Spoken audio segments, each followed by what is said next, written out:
the rights of citizens, the future of the internet. So I would like to welcome to the TED stage the man behind those revelations, Ed Snowden.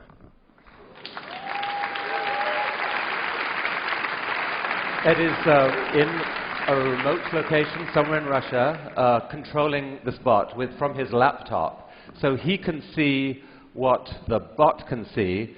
Ed, welcome to the TED stage. What can you see, as a matter of fact? I can see everyone. This is amazing. Ed, some questions for you. You've been called many things in the last few months. You've been called a whistleblower, a traitor, a hero. What words would you describe yourself with? You know, everybody who's involved with this debate has been struggling over me and my personality and how to describe me. But when I think about it, this isn't the question that we should be struggling with. Who I am really doesn't matter at all. If I'm the worst person in the world, you can hate me and move on. What really matters here are the issues. What really matters here is the kind of government we want, the kind of internet we want, the kind of relationship between people and societies. And that's what I'm hoping the debate will move towards, and we've seen that increasing over time. If I had to describe myself, I wouldn't use words like hero, I wouldn't use patriot, and I wouldn't use traitor. I'd say I'm an American and I'm a citizen, just like everyone else. So just to give some context for those who don't know the whole story, this time a year ago, you were stationed in Hawaii, working as a consultant to the NSA. You had, as a sysadmin, you had access to their systems. And you began revealing certain classified documents to some hand-picked journalists, leading the way to June's revelations. Now, what propelled you to do this? You know, when I was sitting in Hawaii, and the years before when I was working in the intelligence community, I saw a lot of things that had disturbed me. We do a lot of good things in the intelligence community, things that need to be done and things that help everyone. But there are also things that go too far. There are things that shouldn't be done and decisions that were being made in secret without the public's awareness, without the public's consent, and without even our representatives in government having knowledge of these programs. When I really came to struggle with these issues, I thought to myself, how can I do this in the most responsible way that maximizes the public benefit while minimizing the risks? And out of all the solutions that I could come with, out of going to Congress when there was no laws, there were no legal protections for a private employee, a contractor in intelligence like myself, there was a risk that I would be buried along with the information and the public would never find out. But the First Amendment of the United States Constitution guarantees us a free press for a reason. And that's to enable an adversarial press, to challenge the government, but also to work together with the government, to have a dialogue and debate about how we can inform the public about matters of vital importance without putting our national security at risk. And by working with journalists, by giving all of my information back to the American people, rather than trusting myself to make the decisions about publication, we've had a robust debate with a deep investment by the government that I think has resulted in a benefit for everyone. And the risks that have been threatened, the risks that have been played up by the government have never materialized. We've never seen any evidence of even a single instance of specific harm. So let's because of that, I'm comfortable with the decisions that I make. So let me show the audience a couple of examples of what you revealed. If you can have a slide up. And Ed, I don't know whether you can see, the slides are here. This is a slide of the PRISM program. And maybe you could tell the audience what that was that was revealed. The best way to understand PRISM, because there's been a little bit of controversy, is to first talk about what PRISM isn't. Much of the debate in the US has been about metadata. They've said it's just metadata, it's just metadata, and they're talking about a specific legal authority called Section 215 of the Patriot Act. That allows sort of warrantless wiretapping, mass surveillance of the entire country's sort of phone records, things like that. Who you're talking to, when you're talking to them, where you travel, these are all metadata events. PRISM is about content. It's a program through which the government could compel corporate America. It could sort of deputize corporate America to do its dirty work for the NSA. And even though some of these companies did resist, even though some of them, I believe Yahoo was one of them, challenged them in court, they all lost because it was never tried by an open court. They were only tried by a secret court. And something that we've seen, something about the PRISM program that's very concerning me is there's been a talking point in the US government where they've said 15 federal judges have reviewed these programs and found them to be lawful. But what they don't tell you is those are secret judges in a secret court based on secret interpretations of law that's considered 34,000 warrant requests over 33 years, and in 33 years only rejected 11 government requests. These aren't the people that we want deciding what the role of corporate America in a free and open internet should be. Now this slide that we're showing here shows the dates in which different technology companies, internet companies, are alleged to have joined the program and where data collection began from them. Now they have denied collaborating with the NSA. How was that data collected by the NSA? Right, so the NSA's own slides refer to it as direct access. What that means to an actual NSA analyst, someone like me who is working as an intelligence analyst, targeting, Chinese cyber actors, things like that in Hawaii, is the provenance of that data is directly from their servers. It doesn't mean that there's a group of company representatives sitting in a smoky room with the NSA, palling around and making backroom deals about how they're going to give this stuff away. Now, each company handles it different ways. Some are responsible, some are somewhat less responsible. But the bottom line is when we talk about how this information is given, it's coming from the companies themselves. It's not stolen from the lines. But there's an important thing to remember here. Even though companies pushed back, even though companies demanded, hey, let's do this through a warrant process. Let's do this, where we actually have some sort of legal review, some sort of basis for handing over these users' data. We saw stories in the Washington Post last year that weren't as well reported as the PRISM story that said the NSA broke in to the data center communications between Google to itself and Yahoo to itself. So even these companies that are cooperating in at least a compelled but hopefully lawful manner with the NSA isn't satisfied with that. And because of that, we need our companies to work very hard to guarantee that they're going to represent the interests of the user and also advocate for the rights of the users. And I think over the last year, we've seen the companies that are named on the PRISM slides take great strides to do that, and I encourage them to continue. What more should they do?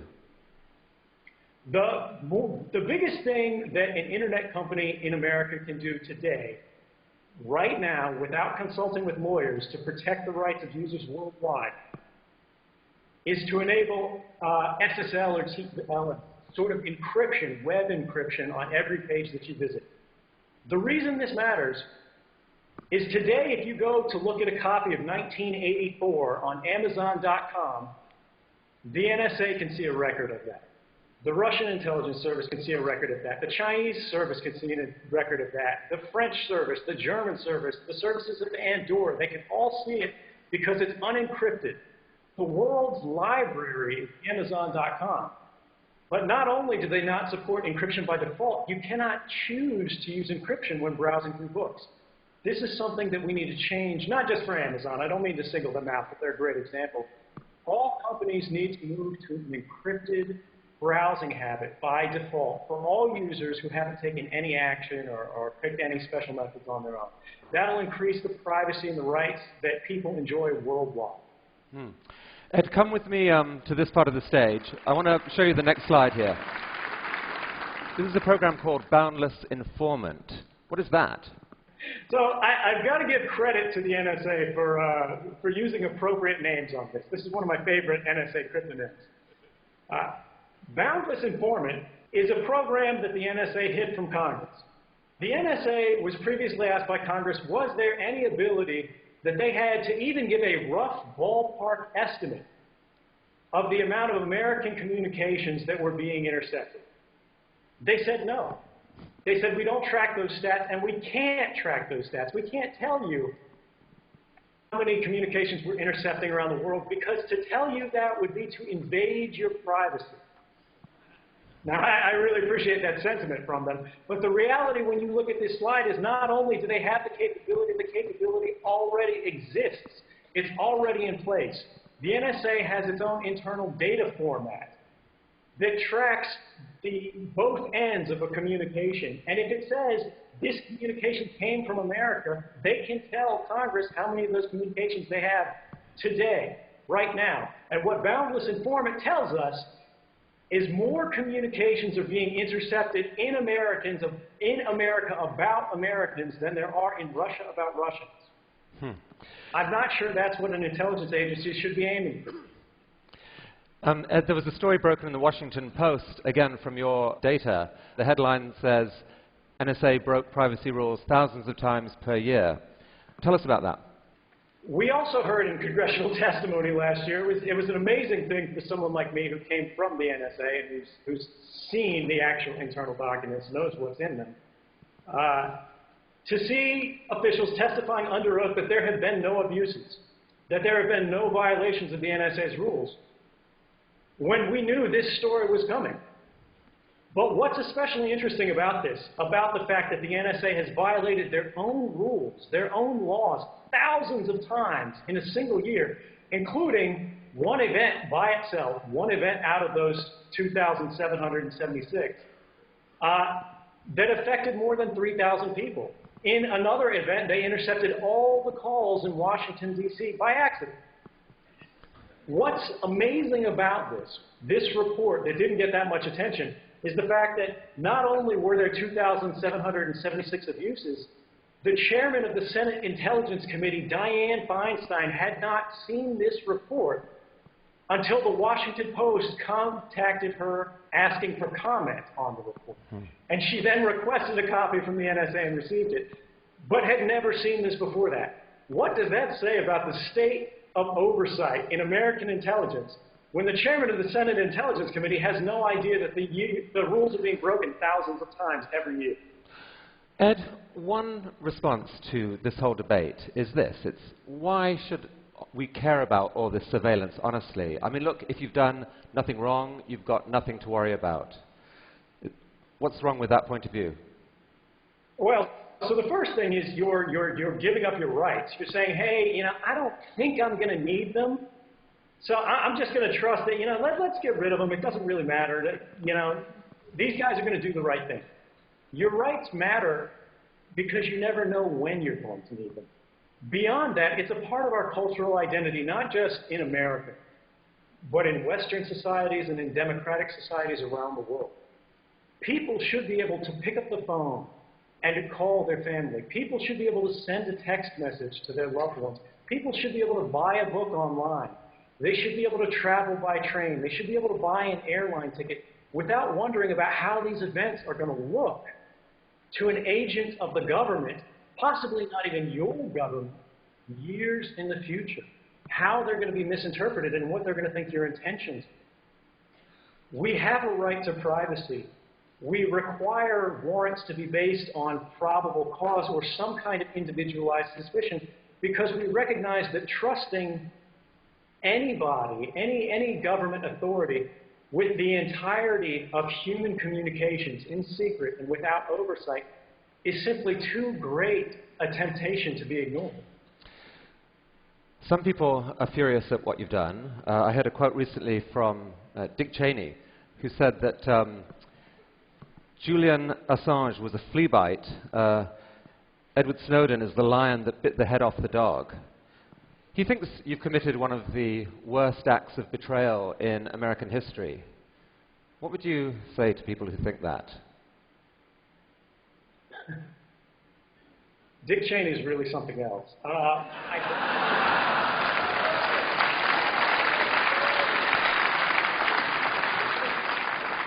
Thank you. I think it's amazing because at the time, Julian Assange was doing some of his greatest work. Dick Cheney was saying he was going to end governments worldwide. The skies were going to ignite and the seas were going to boil off. And now he's saying it's a flea bite. So we should be suspicious about the same sort of overblown claims of damage to national security from these kind of officials. But let's assume that these people really believe this. I would argue that they have kind of a narrow conception of national security. The prerogatives of people like Dick Cheney do not keep the nation safe. The public interest is not always the same as the national interest. Going to war with people who are not our enemy in places that are not a threat doesn't make us safe. And that applies whether it's in Iraq or on the internet. The internet is not the enemy. Our economy is not the enemy. American businesses, Chinese businesses, and any other world, any other company out there is a part of our society. It's a part of our interconnected world. There are ties of fraternity that bond us together. And if we destroy these bonds by undermining the standards, the security, the manner of behavior that nations and citizens all around the world expect us to abide by. But you know, it's alleged that you've stolen 1.7 million documents. It seems only a few hundred of them have been shared with journalists so far. Are there more revelations to come? There are absolutely more revelations to come. I don't think there's any question that some of the most important reporting to be done is yet to come. Well, let me come here, because I want to ask you about this particular revelation. Come and take a look at this. I mean, this is a story which I think for a lot of the techies in this room is the single most shocking thing that they have heard in the last few months. It's about a program called Bull Run. Could you explain what that is? So Bull Run, and this is again where we've got to thank the NSA for their candor. This is a program named after a Civil War battle. The British counterpart is called Edgehill, which is a UK Civil War battle. And the reason that I believe they're named this way is because they target our own infrastructure. They're programs through which the NSA intentionally misleads corporate partners. They tell corporate partners that these are safe standards. They say, hey, we need to work with you to secure your systems. But in reality, they're giving bad advice to these companies that makes them degrade the security of their services. They're building in back doors that not only the NSA can exploit, but anyone else who has time and money to research and find it can then use to let themselves into the world's communications. And this is really dangerous because if we lose a single standard, if we lose the trust of something like SSL, which was specifically targeted by the Bull Run program, we will live in a less safe world overall. We won't be able to access our banks, and we won't be able to access commerce without worrying about people monitoring those communications and subverting them for their own. And do those same decisions also potentially open America up to cyber attack from other sources? Absolutely. One of the problems, one of sort of the dangerous legacies that we've seen in the post-9/11 era is that the NSA has traditionally worn two hats. They've been in charge of offensive operations, that is hacking, but they've also been in charge of defensive operations. And traditionally, they've always prioritized defense over offense based on the principle that American secrets are simply worth more. If we hack a Chinese business and steal their secrets, if we hack a government office in Berlin and steal their secrets, that has less value to the American people than making sure that the Chinese can't get access to our secrets.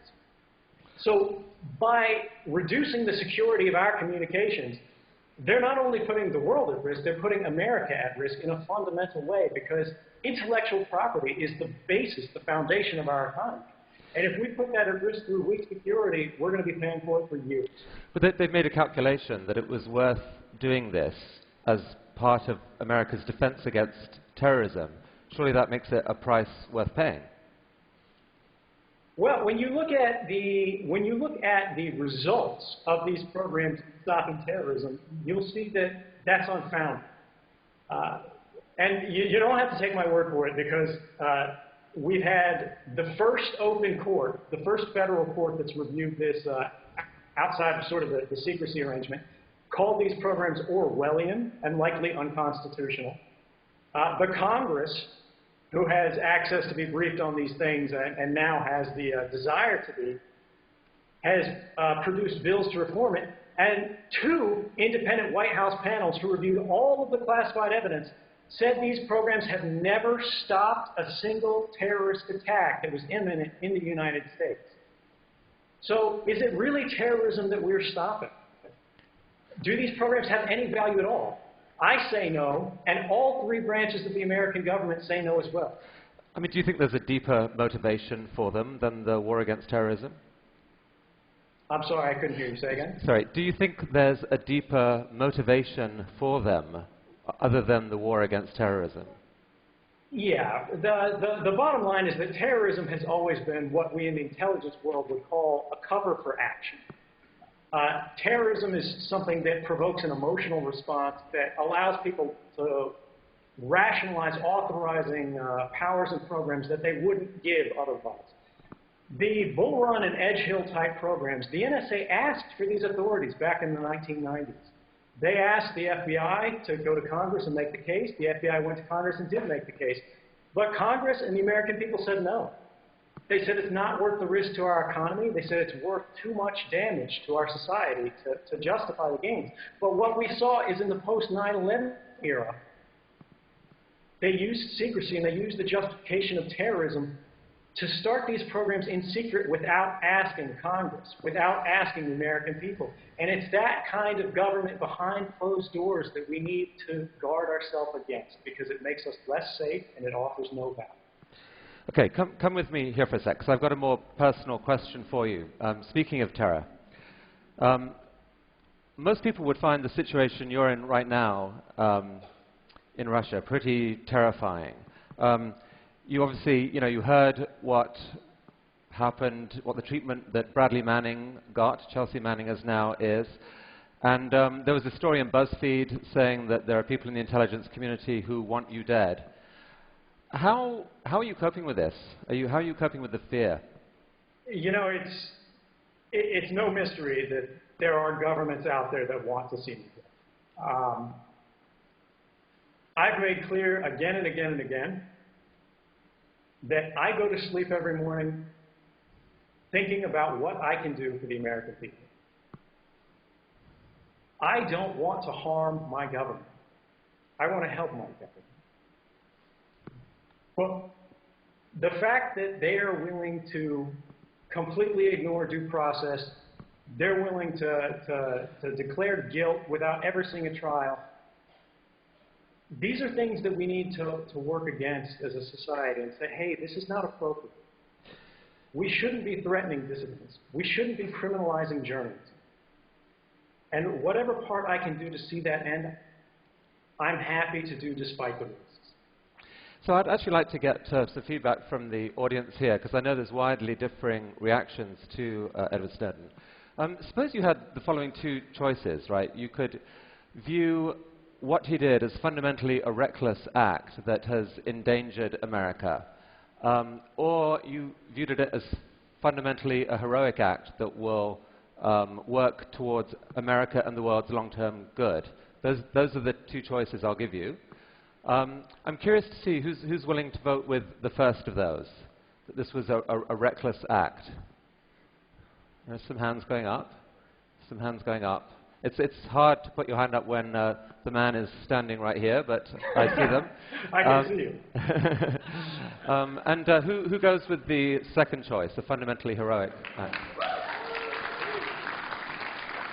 And I think it's true to say that there are a lot of people who didn't show a hand, and I think are still thinking this through. Because it seems to me, Ed, that the debate around you doesn't split along traditional political lines. It's not left to right. It's not really about pro-government, libertarian, or not just that. Part of it is almost a generational issue. You're part of a generation that grew up with the internet, and it seems as if you become offended at almost a visceral level when you see something done that you think will harm the internet. I mean, is there some truth to that? It is. You know, I think it's very true. This is not a left or right issue. You know, our basic freedoms, and when I say our, I don't just mean Americans, I mean people around the world. It's not a partisan issue. These are things that all people believe in, and it's up to all of us to protect them. And to people who have seen and enjoyed a free and open internet, it's up to us to preserve that liberty for the next generation to enjoy. And if we don't change things, if we don't stand up to make the changes we need to do to keep the internet safe, not just for us, but for everyone, we're going to lose that. And that would be a tremendous loss, not just for us, but for the world. Well, I have heard similar language recently from the founder of the World Wide Web, who I actually think is with us, Sir Tim Berners-Lee. Tim, would you like to come up and say, do we have a microphone for Tim? Tim, good to see you. Come up there. Which camp are you in, by the way? Traitor, hero? I have a theory on this. I've given much longer answers to that question, but hero, if I have to make the choice between the two. And Ed, I think you've read the proposal that Sir Tim's talked about a new Magna Carta to take back the internet. Is that something that makes sense? Absolutely. I mean, my generation, I grew up not just thinking about the internet, but I grew up in the internet. And although I never expected to have the chance to defend it in such a direct and practical manner, and to sort of embody it in this unusual, almost avatar manner, I think there's something poetic about the fact that one of the sons of the internet has actually become close to the internet as a result of their political expression. And I believe that a Magna Carta for the internet is exactly what we need. We need to encode our values, not just in writing, but in the structure of the internet. And it's something that I hope, I invite everyone in the audience, not just here in Vancouver, but around the world, to join and participate in. Do you have a question for Ed? Well, it's the two questions, a general question. Ed, can you still hear us? Yes, I can hear you. Yeah. Okay. Oh, he's back. Somebody, the wiretap on your line got interfered with it for a moment. So there's an NSA problem. So from the 25 years, sort of stepping back and thinking, what would you think would be the best that we could achieve from all the discussions that we have about the web we want? You know, when we think about in terms of how far we can go, I think that's a question that's really only limited by what we're willing to put into it. I think the internet that we've enjoyed in the past has been exactly what we as a not just a nation, but as a people around the world need.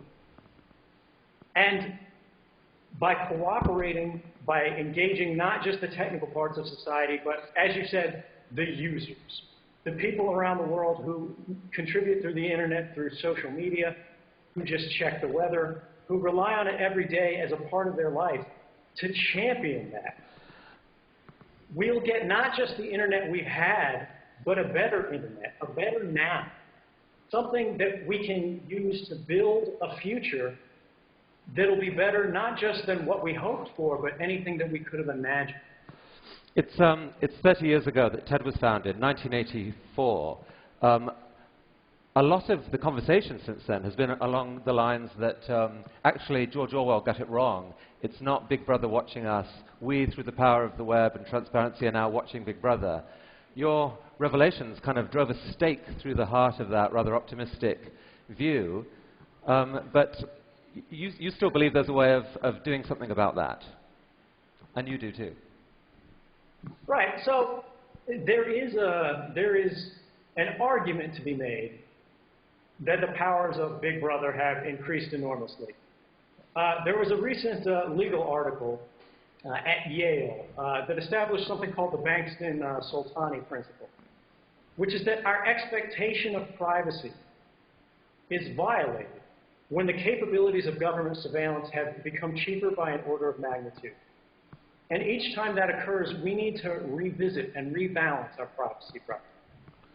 Now, that hasn't happened since the government's surveillance powers have increased by several magnitudes, and that's why we're in the problem that we're in today. But there is still hope, because the power of individuals have also been increased by technology. I am living proof that an individual can go head-to-head against the most powerful adversaries and the most powerful intelligence agencies around the world and win.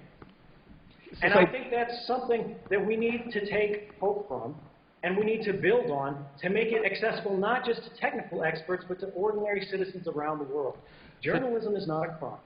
Communication is not a crime. And we should not be monitored in our everyday activities. I'm not quite sure how you shake the hand of a bot, but I imagine it's... That'll come very soon. This is the hand right here. Nice to meet you, and I hope my beam looks as nice as my view of you guys does. Thank you. Right. Thank you, Tim.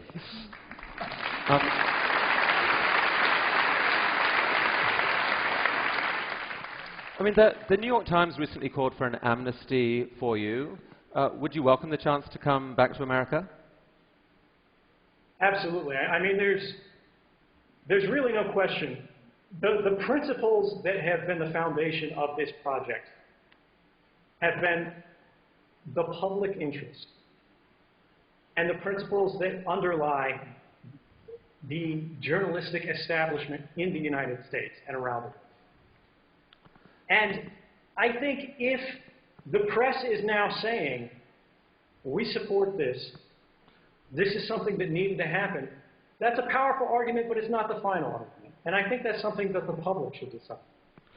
But at the same time, the government has hinted that they want some kind of deal, that they want me to sort of compromise the journalists with which I've been working to come back. And I want to make it very clear that I did not do this to be safe. I did this to do what was right.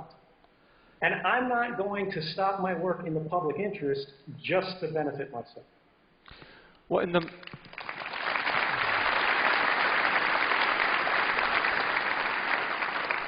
the meantime, courtesy of the internet and this technology, you're here back in North America, not quite the US, Canada, in this form. I'm curious, I mean, how does that feel? Canada is different than what I expected. It's a lot warmer.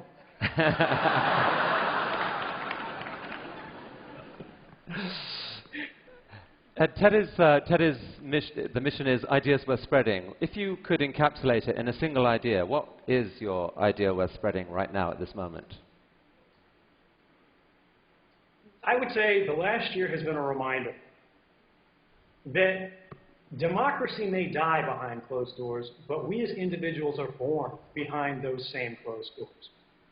And we don't have to give up our privacy to have good government. We don't have to give up our liberty to have security. And I think by working together, we can have both open government and private lives. And I look forward to working with everyone around the world to see that happen. Thank you very much. Thank you.